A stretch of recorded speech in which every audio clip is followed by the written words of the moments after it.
My name is Margot, and I'm 28 years old.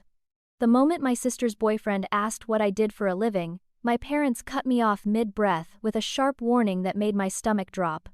"Don't embarrass us." My mother hissed across the white tablecloth of the upscale restaurant, her eyes drilling into mine like I was about to commit a crime. My father's hand tightened around his wine glass, his jaw clenched in that familiar way that meant I was about to disappoint them again.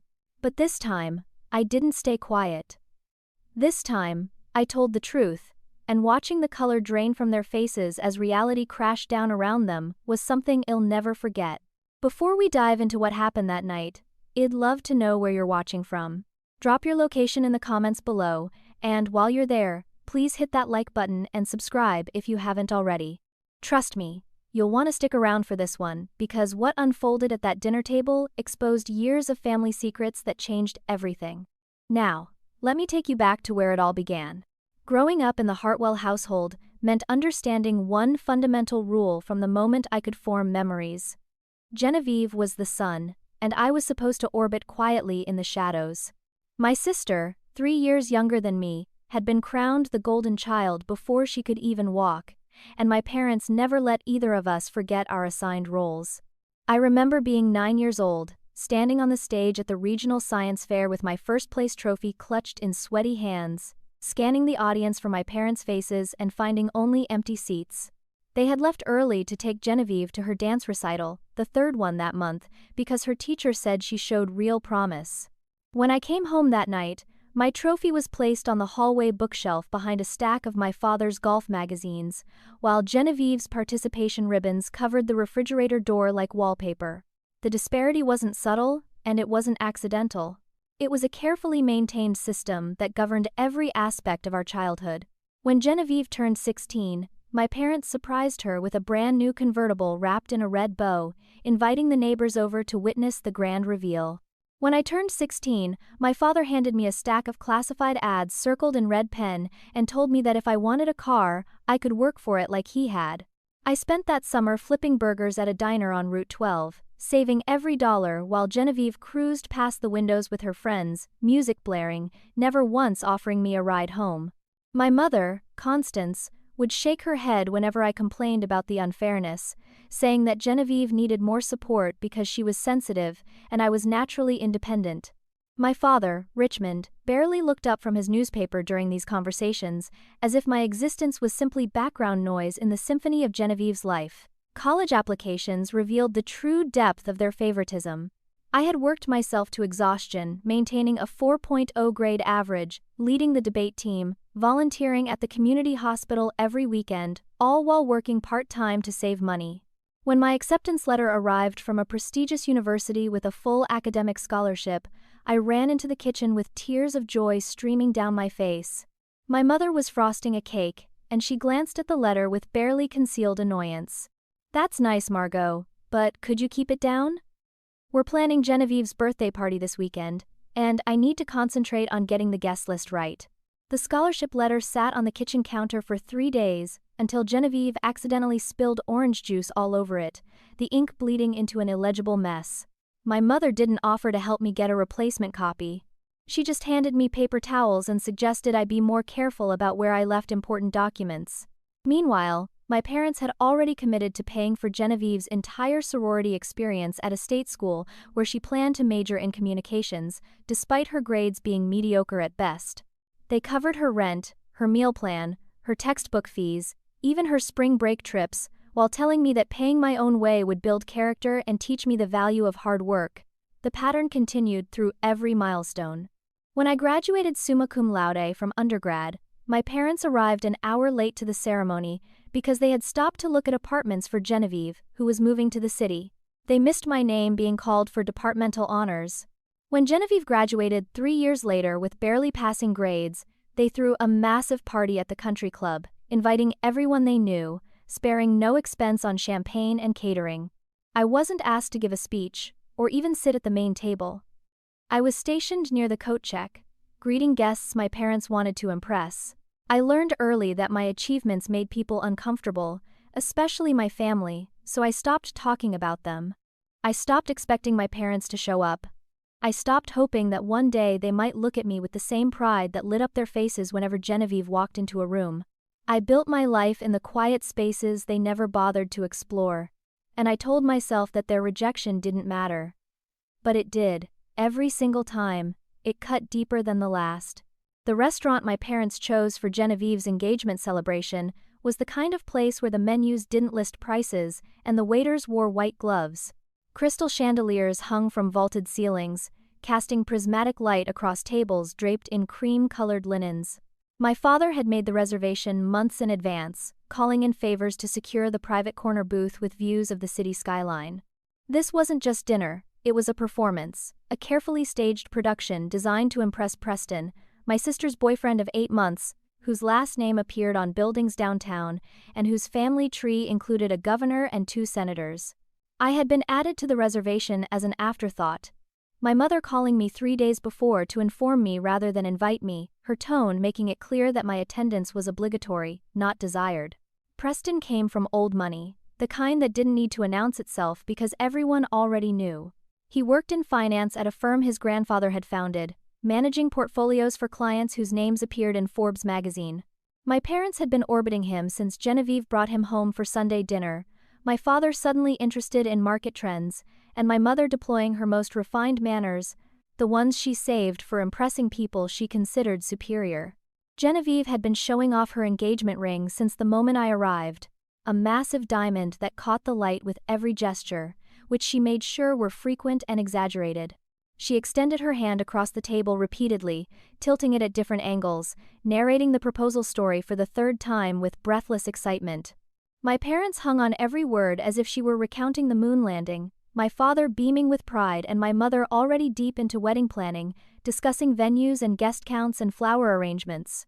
I sat at the end of the table in the chair that had been added last minute, the one that didn't quite match the others, nursing a glass of water and trying to be invisible. This was my role in family gatherings, present but not participating, seen but not heard, existing on the periphery of their perfect family portrait. The conversation flowed around me like I was a stone in a stream. My parents discussing Preston's family estate in Connecticut, his Ivy League education, his membership at the yacht club. Genevieve glowed under their attention, her laugh too loud and too frequent, performing the role of beloved daughter engaged to a prize catch. I had long ago stopped trying to contribute to these conversations. Any story I shared was met with polite disinterest, or worse, active dismissal, so I learned to stay quiet, to eat my expensive food, and count the minutes until I could leave. Preston, to his credit, seemed genuinely nice despite his privileged background. He asked me polite questions throughout the appetizer course, inquiring about where I lived and whether I enjoyed the city, the kind of small talk that felt sincere rather than obligatory. He had an easy smile and direct eye contact, traits that suggested real confidence rather than arrogance. When the main course arrived, he turned to me with what seemed like genuine curiosity and asked the question that would detonate the evening like a bomb. "So, Margot, what do you do for work? Genevieve mentioned you're busy, but she never really explained what keeps you so occupied." The table went silent. My mother's fork stopped halfway to her mouth. My father's face flushed red. Genevieve's smile turned sharp and predatory. Before I could open my mouth to respond, my mother jumped in with a voice that could freeze fire. "Oh, Margot has a little job, nothing important, nothing worth discussing really." My father nodded in agreement, leaning toward Preston with a conspiratorial tone. "Don't embarrass us, Margot. Preston's family is very successful. We wouldn't want you to bore him with details of your little healthcare position." The condescension in their voices was palpable, a familiar weapon they had wielded against me for decades. But this time, something inside me snapped. Maybe it was the public nature of the humiliation, the way other diners at nearby tables had started glancing over, sensing drama. Maybe it was the years of diminishment finally reaching their breaking point. Maybe it was seeing Preston's confused expression, his eyebrows furrowing as he tried to understand why asking about someone's career would be embarrassing. Whatever the reason, I felt a surge of defiance rise up from somewhere deep, a place I had kept locked away for too long. I set down my knife and fork with deliberate care, meeting my mother's eyes with steady calmness. Genevieve was smirking, enjoying my discomfort like it was dessert, anticipating my usual retreat into silence. My father had already turned back to his steak, dismissing me as handled. The uncomfortable moment passed. But I wasn't done. Not this time. Not ever again. I took a slow breath and spoke clearly, my voice cutting through the expensive air of the restaurant with surgical precision. Actually, I'm a senior neurosurgeon at Memorial Hospital. The effect was immediate and dramatic. The table went completely still, as if someone had pressed pause on reality. My mother's face froze in an expression caught between shock and denial. My father's wineglass stopped midway to his lips, suspended in air. Genevieve's smirk dissolved into something ugly, her eyes narrowing with instant recognition that the spotlight had just shifted violently away from her. Preston's eyes widened, and he leaned forward with genuine interest, his entire demeanor changing from polite dinner companion to engaged listener. Wait! The Memorial Hospital? That's one of the top-ranked hospitals in the entire country. I know people who wait years to get appointments there. His voice carried respect, the kind that couldn't be faked, and it seemed to amplify in the silence that had fallen over our table. I continued, feeling decades of suppressed truth pouring out like water from a broken dam. I specialize in pediatric brain tumors. I remove tumors from children's brains, giving them a chance at life they wouldn't otherwise have. Last month, I published research in the Journal of Neurosurgery about a new surgical technique that's reducing recovery time by 40%. The study has been cited by institutions in 12 countries. Each word felt like liberation, like shedding skin I had been forced to wear for too long. Preston was genuinely impressed, asking questions about my subspecialty, about the technical challenges of pediatric neurosurgery, about the research process. He understood what it meant to be published in a major medical journal, understood the years of training and dedication required to reach that level. His questions were informed and respectful, treating me like the expert I was, something my own parents had never once done. My father finally found his voice, though it came out strangled and desperate. Well, you never told us exactly what you did. You said you worked at a hospital. You didn't specify. His attempt to save face was pathetic, transparent, and it only made the situation worse.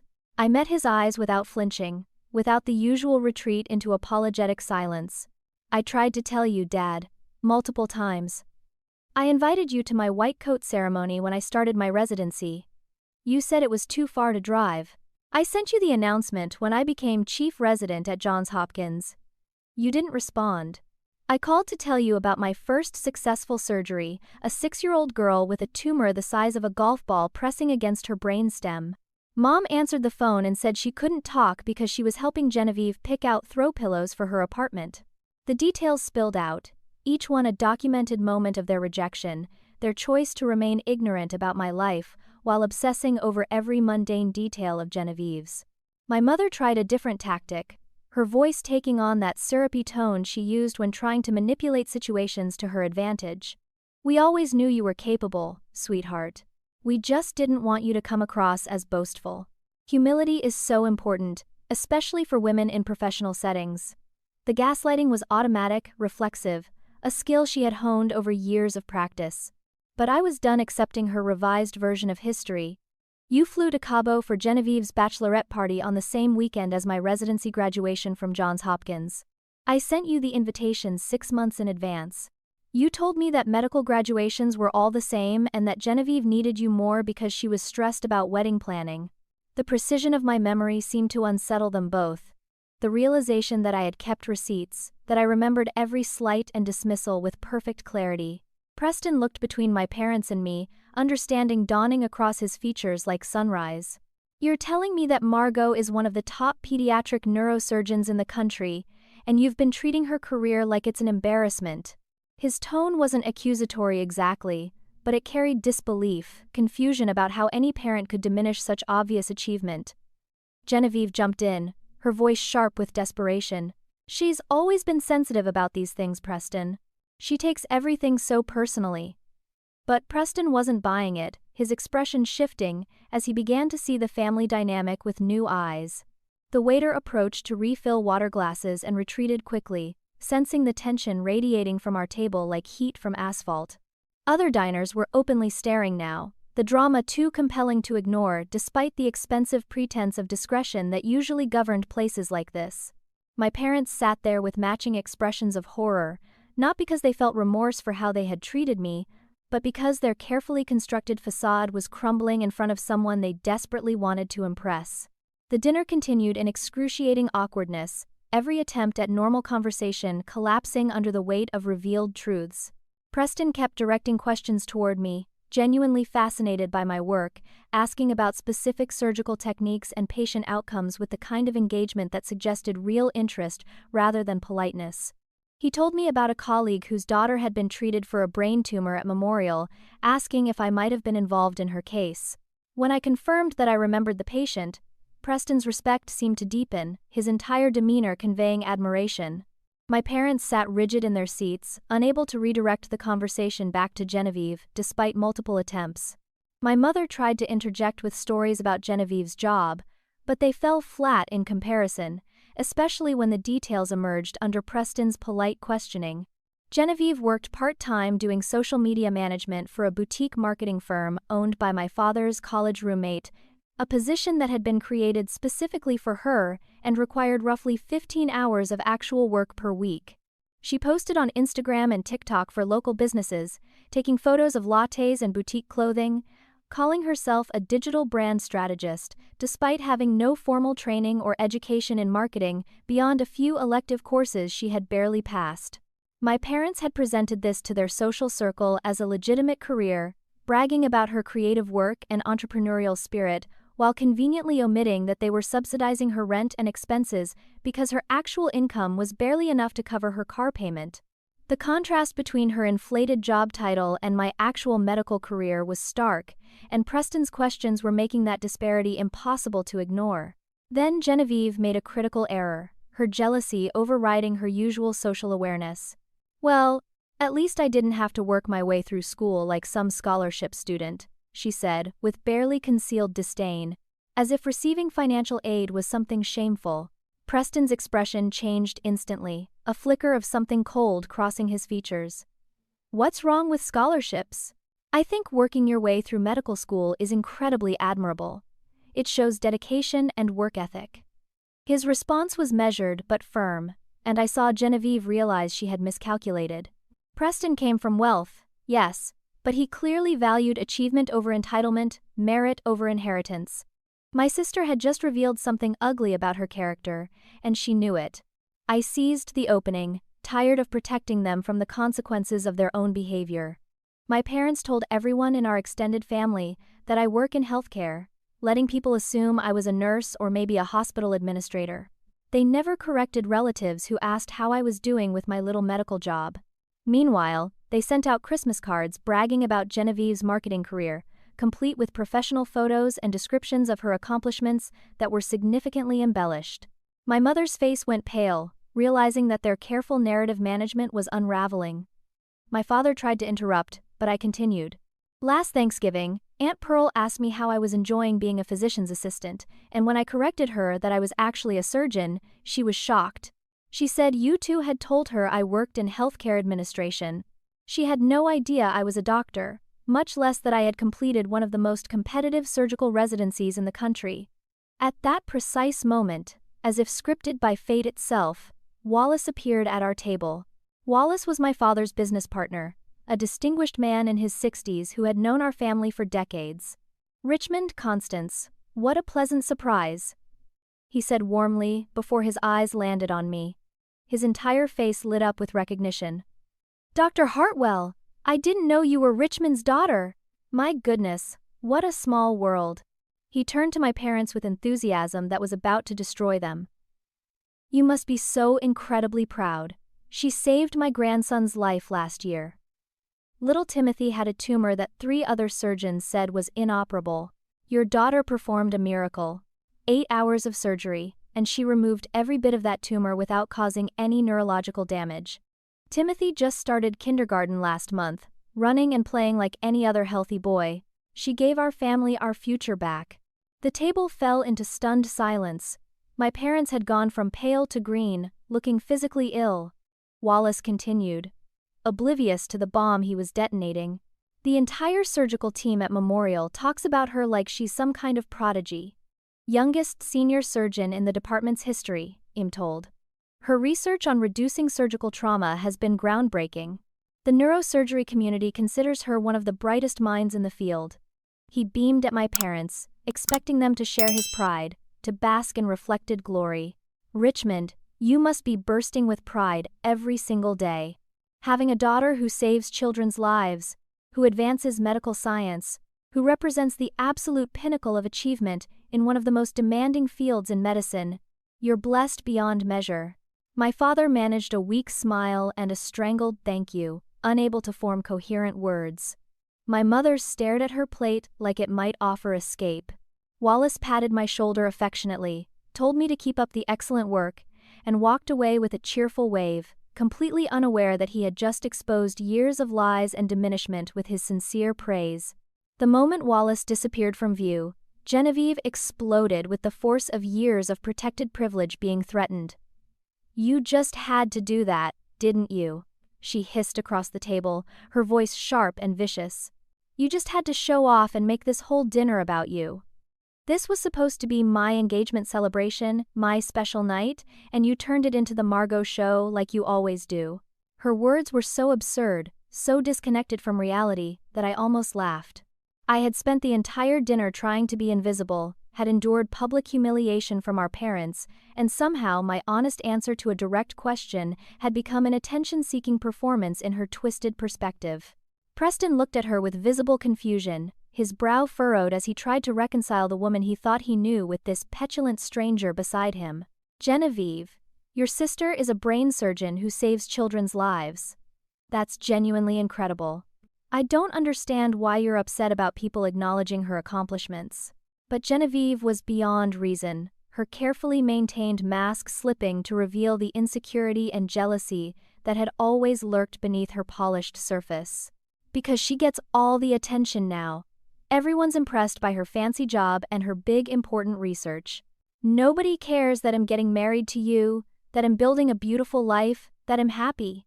The words tumbled out in a rush, revealing the core of her resentment. She had been raised to believe that her value came from being superior to me, from being the chosen one, the favored daughter. My success threatened the foundation of her identity, challenged the narrative our parents had constructed, where she was special and I was merely adequate. Preston's expression shifted from confusion to something darker, concern maybe, or disappointment. "I care that you're happy, but am confused about why your happiness requires your sister to be diminished. That's not how healthy families work." My mother immediately jumped to Genevieve's defense, her maternal instincts activated by her golden child's distress. "See what you've done, Margot? You've upset your sister on her special night. You always have to make everything difficult." The accusation was so familiar, so predictable, that I felt a surge of anger rather than the usual guilt. I stood up slowly, my chair scraping against the polished floor, drawing attention from nearby tables. "Every night is Genevieve's special night," I said clearly, my voice steady despite the emotion churning inside me. "My medical school graduation? You left halfway through to help her look at apartments. My first successful surgery, the one where I saved a 3-year-old boy's life? You were at her birthday dinner at this exact restaurant actually. My TEDx talk on advances in pediatric neurosurgery that's been viewed over 2 million times? You said you couldn't make it because you had to help her pick out bridesmaid dresses." I pulled out my phone with trembling hands, opening my calendar app where I had documented every missed event, every chosen absence, every time they had picked her over me. "I have receipts," I said, my voice getting stronger. "I have invitations I sent that were never responded to. I have emails where I tried to schedule family dinners around my surgery schedule and was told I was being difficult. I have text messages where I shared major professional achievements and received one-word responses or none at all." I started reading specific examples out loud, my voice carrying across the restaurant that had gone quiet, other diners now openly invested in the drama unfolding at our table. October 15th, 2 years ago, I received the Young Surgeon of the Year award from the American College of Surgeons. It's one of the highest honors in my field. I invited you 6 weeks in advance. You responded that the ceremony was too formal, and you wouldn't be comfortable. That same evening, according to your Facebook posts, you attended a casual backyard barbecue at Genevieve's friend's house. My father finally found his voice, though it came out defensive and thin. "That's not fair, Margot. We've always loved you equally. We've always supported both our daughters." The lie was so blatant, so easily disproven, that I felt emboldened rather than deterred. "You paid for Genevieve's entire college education, including her failed semester when she dropped 3 classes. You bought her a condo as an investment property that she lives in rent-free. You gave her a new car for her 16th birthday and another one when she graduated college. Meanwhile, I took out student loans to pay for medical school, loans I'm still repaying. I worked 3 part-time jobs during undergrad. I haven't asked you for a single dollar since I was 18 years old because I learned early that your financial support came with conditions I wasn't willing to meet." The restaurant manager appeared at the edge of our table, his expression professionally concerned. "Is everything all right here? We've had some concerns from other guests about the noise level." My mother's face flushed with embarrassment, her worst nightmare realized. Public exposure of family dysfunction in front of people who mattered. But I was past caring about their image management, past protecting them from the consequences of their choices. Genevieve was crying now, actual tears streaming down her carefully made-up face, and Preston was looking at her with an expression that suggested he was seeing her clearly for the first time. My father pulled out his wallet, likely ready to pay the bill and flee, but I wasn't finished, not even close. The voice inside me that had been silenced for 28 years was finally speaking, and it had a lot to say. Preston did something unexpected then, something that shifted the entire dynamic of the evening. He turned to my parents with a serious expression, his previous politeness replaced by something harder, more direct. "Mr. and Mrs. Hartwell, I have to be honest with you. This is deeply concerning to me." His voice carried authority, the kind that comes from generations of people who are accustomed to being heard and taken seriously. "I come from a family of high achievers. My mother is a federal judge. My father built his company from the ground up. My grandfather served in Congress. We were raised to value hard work, education, and achievement above all else. If Margot were my daughter, I would be shouting her accomplishments from every rooftop I could find. The fact that you've been hiding her success, diminishing her career, actively excluding her from family events, it's honestly shocking to me." Genevieve turned on him with a fury I had rarely seen, her composure completely shattered. "So now you're taking her side? You're supposed to be supporting me, not interrogating my parents." Her voice had risen to a volume that was drawing even more attention, other diners no longer even pretending not to watch our table. Preston's response was calm but firm, the kind of measured tone that suggested he had made a decision and wouldn't be swayed. "I'm not taking sides. I'm observing a family dynamic that troubles me greatly. These are the people who would be my in-laws, who would be grandparents to our future children. I need to understand what I'm looking at here, because it doesn't align with the values I hold important." My father attempted a different approach, his voice taking on that authoritative tone he used when closing business deals. "Preston, I think you're overreacting to a simple family disagreement. Every family has their dynamics, their little tensions. You're making too much of this." But Preston wasn't backing down, his jaw set in a way that suggested stubborn determination. "Sir, with respect, systematically excluding one daughter while elevating the other isn't a little tension, it's a pattern of behavior that suggests something fundamentally broken in how this family operates." I felt a surge of gratitude toward this man I barely knew, this person who was standing up for me when my own parents never had. He had become an unexpected ally, willing to risk his relationship with Genevieve to speak truth that needed to be spoken.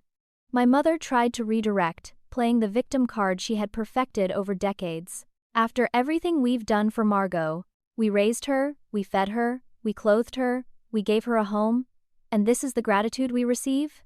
Public humiliation in our favorite restaurant." Her words were designed to trigger guilt, to remind me that I owed them for the basic necessities of childhood. But I was immune to that manipulation now, the spell finally broken. "You did the legal minimum required of parents," I said quietly. "You provided food and shelter because the law demanded it. But you gave Genevieve your hearts, your pride, your unconditional support. You gave her the kind of love that doesn't come with scorecards and conditions. You celebrated her participation ribbons while hiding my trophies.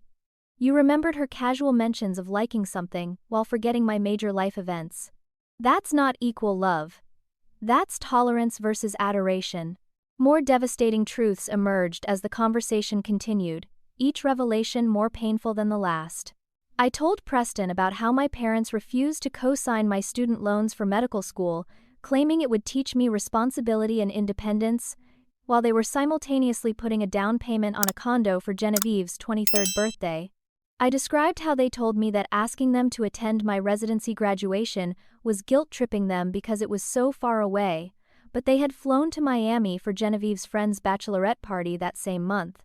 I detailed how they had promised to visit me during my first year of residency, when I was working 100-hour weeks and barely surviving, but canceled 3 times because Genevieve needed help with various crises, including once when she couldn't figure out how to work her new espresso machine.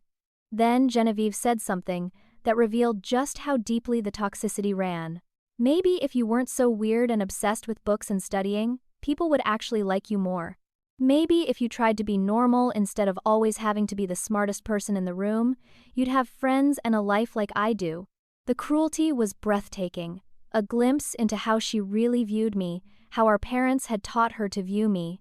Preston's face registered shock, his mouth literally falling open. Genevieve, that's incredibly cruel. Your sister dedicated her life to saving children. She's brilliant and accomplished, and you're treating her intelligence like it's a character flaw. But Genevieve was beyond caring about how she appeared to him, too invested in defending her position as the favored child. Oh, shut up, Preston. You don't understand our family. You don't understand how exhausting it is to always be compared to perfect Margot, who never does anything wrong. My father chose that moment to reveal something that made everything click into horrible clarity. Margot, maybe if you had chosen a more appropriate career, something feminine, something suitable, like teaching or nursing, something that wouldn't make people uncomfortable. The statement hung in the air like toxic gas, revealing the true source of their rejection. They hadn't dismissed my achievements because they didn't know about them. They had dismissed them because my success threatened their carefully constructed family hierarchy. My mother nodded in agreement, adding her own poison. It would have been so much easier if you had just been content with something simpler. Something that wouldn't make Genevieve feel bad about herself. You've always been so determined to stand out, to be different, and it's caused so much conflict in this family. There it was, finally spoken out loud after 28 years of dancing around the truth. They wanted me to be less so that Genevieve could feel like more. They needed me to fail so she could succeed in comparison. My achievements weren't celebrated because they exposed the mediocrity they had been protecting and praising. I looked at my parents with new clarity, seeing them not as the authority figures who had shaped my childhood, but as small, insecure people who had sacrificed one daughter's emotional well-being on the altar of another daughter's ego. I saved children's lives. I said slowly, making sure every word landed. I removed tumors from their brains. I give families hope when other doctors have told them there's none left. I've spent over a decade training to do something that maybe a few hundred people in the world can do at the level I do it. And you think I should have been a teacher instead so that my baby sister wouldn't feel bad about her part-time Instagram job? The silence that followed was profound, broken only by the ambient noise of the restaurant and the quiet crying coming from Genevieve's side of the table. Preston was staring at my parents like they were specimens under a microscope, and I could practically see him reassessing everything he thought he knew about the family he had almost married into.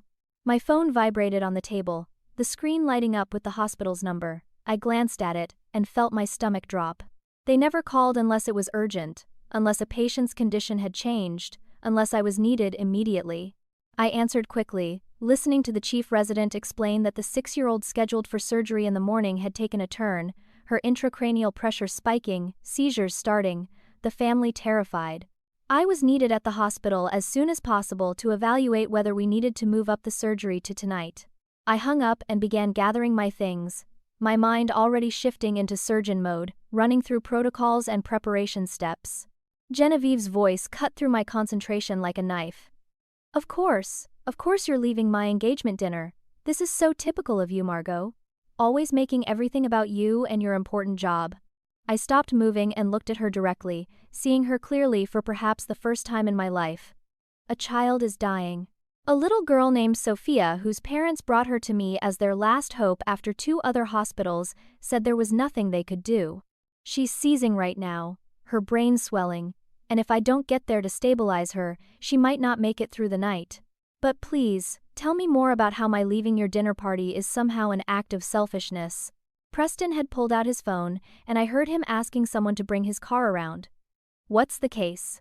He asked me, and I found myself explaining the complexity of the tumor, its location near critical brain structures, the high-risk nature of the surgery we had planned. He listened with focused attention, asking informed questions that revealed he understood more about medical procedures than I would have expected. When I finished, he nodded seriously. That sounds incredibly challenging. You should go. This dinner is already over anyway. My father chose that moment to attempt one final power play, his voice cold and commanding.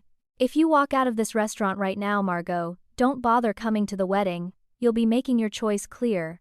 The ultimatum hung in the air, and I felt something inside me finally break free completely. I wasn't invited anyway. I said simply, watching the color drain from Preston's face as comprehension dawned. He turned to Genevieve slowly, his expression a mixture of disbelief and disappointment. What? Genevieve, you didn't invite your own sister to our wedding. Genevieve's face twisted into something ugly, defensive, caught in a lie she hadn't expected to be exposed. She's always busy with work. I didn't think she would come even if I invited her. It seemed pointless to go through the motions. But I knew the truth, and I was tired of protecting them from it. I found out about your engagement 3 weeks after it happened, from Aunt Pearl's Facebook post. You announced it to the world on social media before telling your own sister. I wasn't at the engagement party last month because I wasn't invited to that either. I've seen the wedding planning group chat screenshots, Genevieve. Mom forwarded them to Aunt Pearl by accident, and Pearl sent them to me. You've been planning this wedding for months, choosing bridesmaid dresses, picking venues, creating seating charts. There's no place for me in any of it. I'm not in the bridal party. I'm not giving a speech.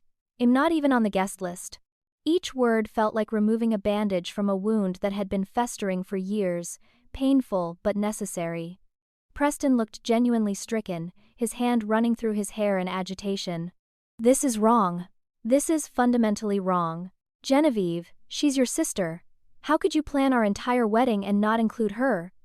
But Genevieve wasn't backing down, her voice rising to match his. You don't get a say in this. This is my family, my wedding, my decision about who I want there. The possessive pronouns revealed everything about how she viewed the world, how she had been taught to view it by parents who had enabled her worst impulses. Preston stood up from the table, his movements deliberate and controlled. Actually, I do get a say. If we're going to build a life together, I need to understand who you are and what values you hold. Right now, I'm seeing someone I'm not sure I recognize. At that moment, Theodore appeared at our table like an angel of reckoning.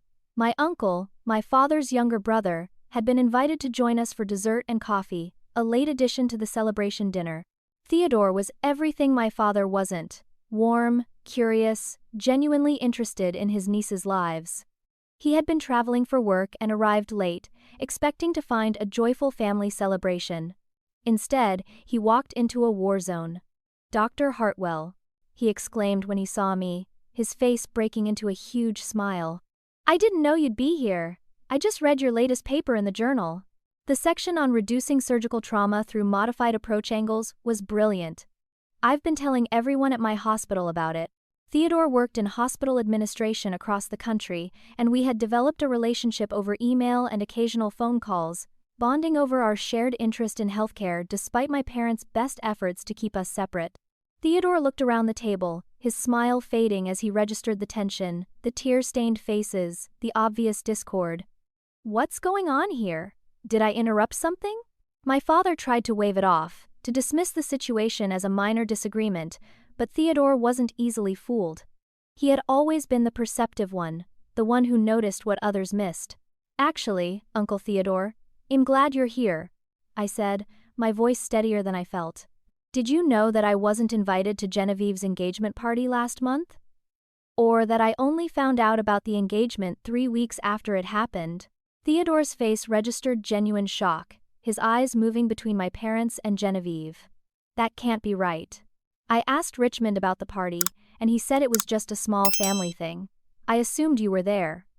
The implications of that statement crashed over the table like a wave. My parents had been lying to extended family about my involvement in family events, creating a narrative where I was too busy or too distant to participate, rather than admitting they were actively excluding me. Theodore's expression hardened as understanding dawned. How long has this been going on? The exclusion, I mean. Because I've been trying to connect with Margot for years, inviting her to family reunions and holiday gatherings, and Richmond always tells me she's too busy with work to make it. He says she sends her regrets, but her schedule is too demanding. He looked at my father with something close to disgust. Were you lying to me? Were you keeping us apart deliberately? The silence that followed answered his question more effectively than words ever could. Theodore had been part of the conspiracy of silence, not through malice but through manipulation, fed lies by my parents to maintain their carefully constructed narrative where I was the distant, difficult daughter who chose her career over family. I really needed to leave for the hospital, my mind already running through surgical protocols, but Theodore put a gentle hand on my arm. Before you go, Margot, there's something you need to know. Something I've been trying to tell you for months, but your parents kept assuring me they would handle it. His expression was serious, troubled, and I felt a sense of foreboding settle over me. Your grandmother, Millicent, passed away 2 years ago. You were at her funeral. But what you don't know is that she left a substantial trust fund in her will, and the bulk of her estate went to you. The words didn't make sense at first, my brain struggling to process this information while also trying to focus on the medical emergency waiting for me across town. What are you talking about? Dad said the estate was still in probate, that it was complicated, that it would take years to settle. Theodore's face hardened, anger flashing across his features. That's what he told you? That's what they've been saying. He pulled out his phone, tapping through screens until he found what he was looking for. The estate was settled 8 months ago. It's been settled and ready for distribution since last spring. Your grandmother left you nearly $2 million, plus her house in the countryside, the one you loved visiting as a child. She left specific instructions in her will that the money was to support your career, help you pay off your medical school loans, give you the security and freedom to pursue your research without financial pressure. She was so proud of you, Margot. She kept every article about you, every mention of your name in medical journals. She had a whole scrapbook of your achievements. The revelation hit me like a physical blow. $2 million. My grandmother's house, money specifically left to support my career. And my parents had kept it from me for 8 months, lying about probate complications while I continued to make loan payments that ate up half my salary, while I worked extra shifts to afford my small apartment, while I declined opportunities for research because I couldn't afford to take unpaid time. Why? I managed to ask, though I already knew the answer. Theodore's expression turned bitter. Because they were trying to figure out how to redirect some of it to Genevieve. They've been pressuring the estate lawyers, trying to contest the will, claiming your grandmother was incompetent when she wrote it. They've been stalling distribution while they looked for legal loopholes to change the terms. Preston's voice cut through my shock, sharp and disgusted. You've been stealing from her inheritance? That's illegal. That's fraud. My father tried to defend himself, his voice defensive and desperate. Not stealing. Just trying to distribute family wealth more fairly. Millicent was always biased toward Margot. She never gave Genevieve the same attention. We were trying to correct that imbalance. The justification was stunning in its audacity, the mental gymnastics required to frame theft as fairness. My mother nodded in agreement, adding her own twisted logic. The money would have been better used supporting Genevieve's wedding, helping her and Preston start their life together. You have your career, Margot. You don't need money like your sister does. Theodore reached into his jacket and pulled out an envelope, worn at the edges like it had been carried for a long time. Your grandmother also left you a letter. Your parents told me it was lost, that it must have been misplaced during the estate organization. I found it last month in Richmond's desk drawer when I was looking for some business documents at their house. I've been carrying it with me, waiting for the right moment. He handed it to me, and I recognized my grandmother's elegant handwriting on the outside, my name written in her distinctive script. My hands trembled as I opened it, aware that everyone at the table was watching, but no longer caring about their reactions. The letter was everything I needed, and nothing I expected. Millicent wrote about watching me grow up, about seeing my intelligence and drive even when I was small, about recognizing early that my parents couldn't see my value because it threatened their worldview. She wrote about deliberately staying close to me despite Richmond and Constance's efforts to limit her access, about the weekends I spent at her house being some of her happiest memories. She described keeping files of my achievements, how she bragged about me to her friends at the senior center, how she told anyone who would listen that her granddaughter was going to change the world by saving children's lives. She wrote that she had set up the trust fund specifically to ensure I would have security, that I wouldn't spend my career crushed by debt, that I could pursue research and innovation without financial constraints, strangling my potential. The letter ended with words I had waited my whole life to hear from someone in my family. "You are extraordinary, Margot. Never let anyone, including your parents, convince you otherwise. I am so proud of who you've become." I looked up from the letter to find my mother reaching for it, her hand extending across the table. "Let me see that. That should be kept with the family documents." But I pulled it away, folding it carefully and putting it in my pocket. "This is mine. It was written to me. You've kept it from me for 2 years. You don't get to take it now." Constance's face twisted with frustration, her mask slipping completely. "Your grandmother was senile at the end. You can't trust anything she wrote in her final years." Theodore's voice was sharp as a blade. She was sharp as a tack when she wrote that will and letter. I was there. She knew exactly what she was doing, and she knew exactly why she was doing it. She saw how you treated Margot. She wanted to make sure that even if her own son failed his daughter, she wouldn't. Genevieve had gone from crying to seething, her face red with rage and humiliation. "This is my engagement dinner, my special night. Why does everything always become about Margot? Why does she always have to ruin everything?" Her tantrum would have been funny if it weren't so pathetic, a grown woman having a meltdown because for once in her life she wasn't the center of attention. Preston stood up slowly, his jaw tight, his eyes distant. "Genevieve, I think I need some time to think about things, about us, about whether we're right for each other." His voice was controlled, but I could hear the finality in it, the sound of a man who had just looked behind a curtain and didn't like what he saw. Genevieve grabbed his arm, desperation making her movements frantic. "You can't be serious. Preston, you're going to let her ruin our relationship? You're going to throw away what we have because my weird sister got her feelings hurt." My father made one last attempt to control the situation, to reassert his authority over me. "If you pursue this inheritance claim, if you make trouble with the estate, you're out of the family, Margot. I mean it. Well, cut you off completely. You'll never be welcome in our home again." The threat was supposed to devastate me, supposed to make me choose between money and family, to put me in an impossible position. But I looked at this man who called himself my father, and felt nothing but pity. "I was never really in your family," I said clearly, my voice carrying across the silent restaurant. "I was the understudy you kept around in case your star couldn't perform. I was the backup plan you resented needing. I was the child you tolerated while you adored. You haven't cut me off because there was never anything to cut. I've been alone in this family since I was old enough to understand that love isn't supposed to be conditional on staying small." I gathered my things, the hospital emergency pulling at me, but I had one more thing to say. Daphne, my best friend and colleague who also happened to be a lawyer specializing in estate law, had been waiting outside the restaurant.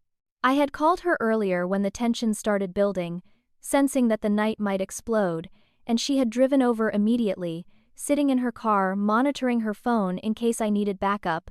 I texted her quickly, and she walked into the restaurant with the confidence of someone who knew exactly what legal ground she stood on. "Mr. and Mrs. Hartwell," Daphne said professionally, handing each of them a business card. "I represent Dr.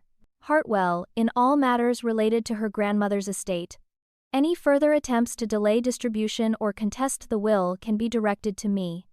I've already been in contact with the estate lawyers and the probate court.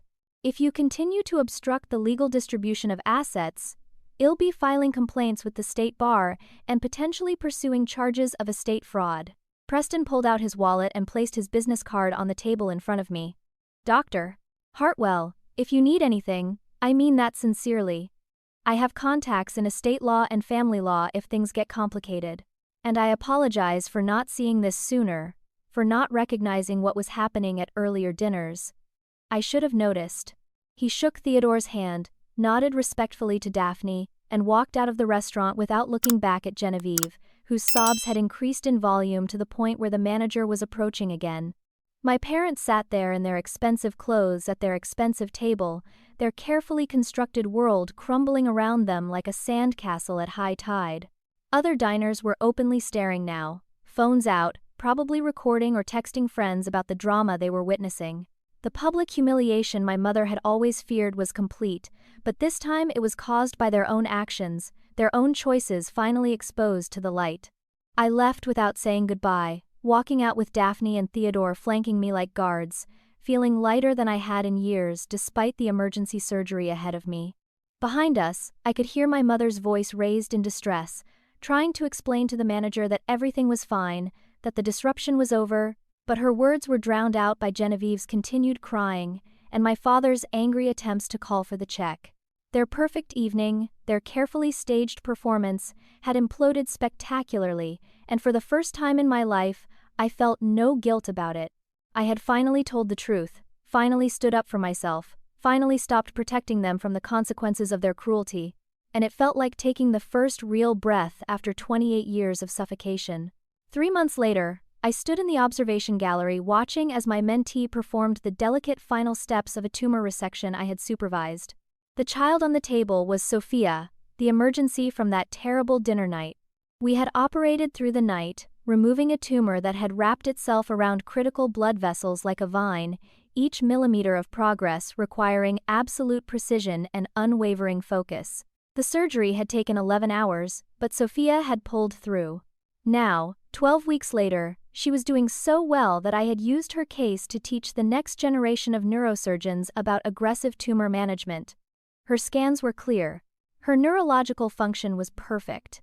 She would start first grade next month with nothing but a small scar hidden beneath her hair to show for her ordeal. Her parents had sent me a video of her dancing at her 6th birthday party, all joy and energy and life, and I watched it on particularly difficult days to remind myself why I had chosen this impossible, demanding, beautiful career. The legal battle over the inheritance had been swift and decisive. Daphne had been brilliant, documenting every delay tactic, every false claim my parents had made to the estate lawyers. Theodore had provided testimony about the lies they had told him, the ways they had manipulated family members to isolate me.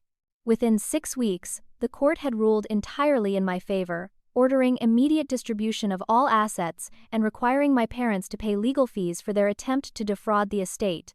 The money was substantial, enough to pay off all my student loans immediately and still have significant savings. But more than the money, the inheritance represented validation, proof that at least one person in my family had seen my worth and wanted to support my dreams. The house Millicent had left me became my sanctuary, a beautiful old farmhouse 30 miles outside the city with gardens she had lovingly maintained and rooms filled with memories of the summers I had spent there as a child. I spent my first weekend at the house exploring every corner, and in the attic I found boxes I had never seen before. Inside were letters Millicent had written but never sent, journals where she documented her concerns about how Richmond and Constance were raising us, about the favoritism she witnessed and tried to counterbalance during my visits. There were photo albums filled with pictures I didn't know existed. Me at 5 years old helping her plant roses, me at 10 reading on her porch swing, me at 15 enthusiastically explaining some science project while she listened with genuine interest. There were newspaper clippings of every academic award I had ever won, programs from school events she had somehow obtained copies of, printouts of articles about my research that she had highlighted and annotated with proud comments in the margins. She had been documenting my life, celebrating my achievements, building a record of evidence that I was worth loving, even when my own parents couldn't see it. Genevieve's relationship with Preston had ended 3 days after the disastrous dinner. He had called her from his apartment and told her he needed time to think, that what he had witnessed troubled him deeply, that he couldn't commit to marrying someone whose values seemed so misaligned with his own. She had shown up at his door, alternating between tears and rage, but he held firm. 2 weeks later, I received a note from him via the hospital mail system, a brief message apologizing for not recognizing the family dysfunction sooner, for potentially contributing to my discomfort at previous dinners by not speaking up. He mentioned he had started therapy to work on recognizing toxic relationship patterns, and he thanked me for inadvertently helping him see clearly before making a commitment that would have been a terrible mistake. My parents attempted to blame me for the broken engagement, naturally. They sent a letter through their lawyer threatening to sue me for defamation, claiming I had deliberately sabotaged Genevieve's relationship and caused them emotional distress. Daphne had laughed when she saw it, explaining that truth is an absolute defense against defamation and that their threat was baseless posturing. We didn't respond, and they didn't follow through, likely because their own lawyer told them how ridiculous they would look trying to sue their daughter for telling the truth about her own life. Genevieve posted dramatic messages on social media about betrayal and family loyalty, vague enough to maintain plausible deniability, but clearly directed at me. I didn't respond to those either. I had learned that engaging with their dysfunction only fed it, that the healthiest thing I could do was simply step away and let them rage into the void. What surprised me most in the aftermath was how many extended family members reached out once they understood what had really been happening. 2 younger cousins I had barely known called me, explaining that their parents had told them I was too busy and important to have relationships with family, that I had become distant and cold after medical school. When they heard the truth from Theodore, who had been spreading the word about my parents' deceptions, they were horrified. We started meeting for monthly dinners, building relationships that should have existed all along. Aunts and uncles I had rarely seen began inviting me to family gatherings, and I discovered that many of them had noticed the favoritism growing up but hadn't felt it was their place to intervene. They offered apologies, support, and genuine interest in my life, creating the family connections I had always craved. Theodore became a regular fixture in my life, driving up to the farmhouse most weekends to help with renovation projects and cook elaborate dinners while we talked about everything from medicine to family dynamics to our shared love of mystery novels. He brought other relatives with him, cousins and aunts I hadn't seen in years, people who wanted to reconnect now that the barriers my parents had constructed were removed. I learned that Richmond and Constance had been strategic in their isolation tactics, telling different family members different stories about why I was never at gatherings, creating a web of small lies that added up to a false narrative of my choosing distance rather than being excluded. Theodore made it his mission to correct those lies, to tell the true story, and slowly I watched a new family structure emerge around me, one based on honesty and mutual respect rather than manipulation and favoritism. The hospital offered me a leadership position in late September, making me the youngest department head in the institution's history. The promotion came with increased responsibilities but also more resources for research and the ability to shape training programs for future neurosurgeons. I accepted immediately, energized by the challenge and the opportunity to influence the field I loved. Around the same time, my research proposal for a clinical trial on innovative tumor treatment approaches received full funding from a major medical foundation. The grant was substantial enough to support 3 years of research and hire a team of dedicated scientists. I thought about my parents' belief that my career was somehow embarrassing, something to minimize and hide, and I couldn't help but appreciate the irony that my little healthcare job was literally changing international standards of surgical care. I established a scholarship fund through the medical school, naming it the Millicent Hartwell Memorial Scholarship for students from difficult family backgrounds who were pursuing careers in neurosurgery. The first recipient was a brilliant young woman from Texas whose parents had told her she wasn't smart enough for medical school, that she should pursue something more realistic like dental hygiene. Reading her application essay, seeing echoes of my own experience in her words, I felt the circle closing in a meaningful way. I could use my grandmother's gift to support others who had been told they were too ambitious, too difficult, too much. The scholarship ceremony was beautiful, held in the medical school's auditorium with Theodore and several cousins in attendance. I gave a speech about resilience and the importance of believing in yourself even when the people who should support you refuse to see your worth. I started therapy in October, finally ready to process decades of emotional abuse and neglect. My therapist specialized in narcissistic family systems, and our sessions were simultaneously painful and liberating as I learned the clinical terms for what I had experienced, understood the psychological mechanisms behind my parents' behavior. I learned that children of narcissistic parents often become overachievers, desperately seeking external validation to fill the void left by absent parental approval. I recognized that pattern in myself, in my relentless drive to excel, to prove I was worth something. But I also learned that while my childhood wounds had shaped me, they didn't define me.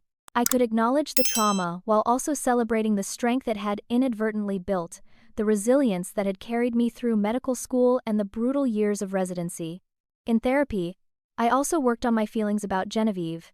My therapist helped me understand that my sister was also a victim of our parents' dysfunction, raised with such inflated praise and protection from consequences that she had never developed real resilience or authentic self-esteem. The golden child role had damaged her too, just differently, trapping her in a bubble of entitlement and fragility that prevented real growth. Understanding this didn't excuse her cruelty or erase the pain she had caused, but it gave me perspective. She wasn't a villain so much as a casualty of a toxic system that had warped both our childhoods in different ways.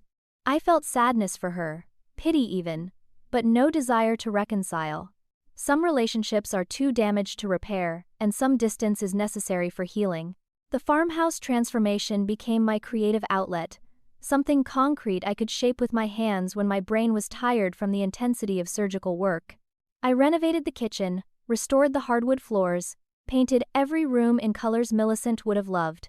The gardens came back to life under my care, roses blooming in profusion each summer, vegetables thriving in the plot she had started decades ago. I bought chickens and learned to bake bread and started hosting dinners for friends and colleagues, filling the house with laughter and warmth and the kind of family energy I had always craved. Daphne became a regular guest, often staying entire weekends, and we would sit on the porch in the evenings, drinking wine and talking about everything and nothing, while fireflies danced in the darkness beyond the screens. I never heard from my parents again after that final dinner. No apology, no attempt at reconciliation, no acknowledgement of wrongdoing. Their silence was answer enough. A confirmation that they had never really seen me as a daughter so much as an inconvenient obligation that had somehow produced unexpected success despite their neglect. I made peace with that. I stopped checking their social media, stopped asking family members about them, stopped hoping for some movie moment where they would realize their mistake and beg forgiveness. That wasn't going to happen, and more importantly, I didn't need it to happen. My healing didn't require their participation or approval. I was building a life that reflected my values, surrounded by people who celebrated my success instead of resenting it, creating meaning from the ashes of a broken childhood. On a crisp Sunday morning in November, I found myself in Millicent's garden planting bulbs that would bloom the following spring. The physical work was meditative, hands in soil, mind quiet for the first time in weeks. I thought about the journey from that dinner table confrontation to this moment of peace, about how sometimes the most loving thing you can do is walk away from toxicity, even when that toxicity comes from the people who are supposed to love you unconditionally. I thought about the patients whose lives I had saved, the research that would help future patients, the young doctors I was training who would carry the work forward. I thought about the chosen family I had built, the relationships based on mutual respect and genuine affection rather than obligation and manipulation. The truth I had learned through all of this was both simple and profound. Your worth is not determined by family recognition. The people who should have celebrated my achievements couldn't do it because my success threatened their carefully maintained hierarchy, exposed the mediocrity they had been protecting and praising. But that was their failure, not mine. I had never needed their approval to be extraordinary. I had always been enough, even when they told me I was too much. The patients I saved knew my worth. The colleagues I worked with knew my worth. The medical journals that published my research knew my worth. Most importantly, I knew my worth, and that knowledge was finally enough. I finished planting the last bulb and sat back on my heels, looking at the house that now belonged to me, thinking about the grandmother who had seen me clearly when my own parents chose blindness. Millicent had left me more than money and property. She had left me proof that I had been worth loving all along. That someone in my family had recognized my value even when others refused to acknowledge it. That gift was priceless, worth more than any inheritance, and it had given me the foundation to build the life I deserved. The life I had created through my own determination, my own sacrifice, my own refusal to let their rejection define my worth. As I walked back to the house with dirt under my fingernails and peace in my heart, I understood that this was what winning looked like. Not revenge, not bitterness, not making them suffer the way they had made me suffer, but simply living well, living authentically, living free from the weight of their judgment and the poison of their favoritism. They had wanted me to be small so Genevieve could feel big. Instead, I had become exactly who I was meant to be, and that was never an embarrassment. It was their greatest loss, their failure to see, their choice to reject someone who would have loved them if only they had let her. And now, standing in the doorway of a house filled with evidence of my grandmother's love and my own hard-won success, I could finally say I was grateful for that loss. It had forced me to become strong enough to love myself, to build a life that didn't require their validation, to find family among people who chose to see my light instead of demanding I dim it. That freedom, that peace, that self-knowledge was worth every painful moment it had taken to achieve. So if you're watching this and you've ever felt invisible in your own family, ever been told your dreams are too big or your ambitions too much, ever been asked to shrink yourself so someone else can feel superior, I want you to know that you are not alone. Your worth is not determined by whether the people closest to you can see it. Sometimes the most important journey is the one where you learn to see yourself clearly, to love yourself fiercely, to build a life that honors your gifts instead of apologizing for them. And sometimes, the family you choose is more supportive and authentic than the family you were born into. That's not a tragedy. That's growth, liberation, the beginning of real peace. Now I want to hear from you. Have you ever had to set boundaries with toxic family members? Have you ever walked away from people who refused to see your worth? Drop your stories in the comments below because I know many of you have similar experiences and your wisdom might help someone who's struggling with the same decisions. And please, if this story resonated with you, hit that like button and subscribe to the channel so you don't miss future stories. Share this video with anyone who needs to hear that they're not crazy for feeling hurt by family dysfunction, that their feelings are valid, that they deserve better. Thank you so much for watching and for being part of this community where we tell hard truths and support each other through difficult family dynamics. I'm sending you all strength, clarity, and the courage to choose yourself when necessary. Remember, you are extraordinary, and anyone who can't see that is revealing their own limitations, not yours. Take care of yourselves, and I'll see you in the next story.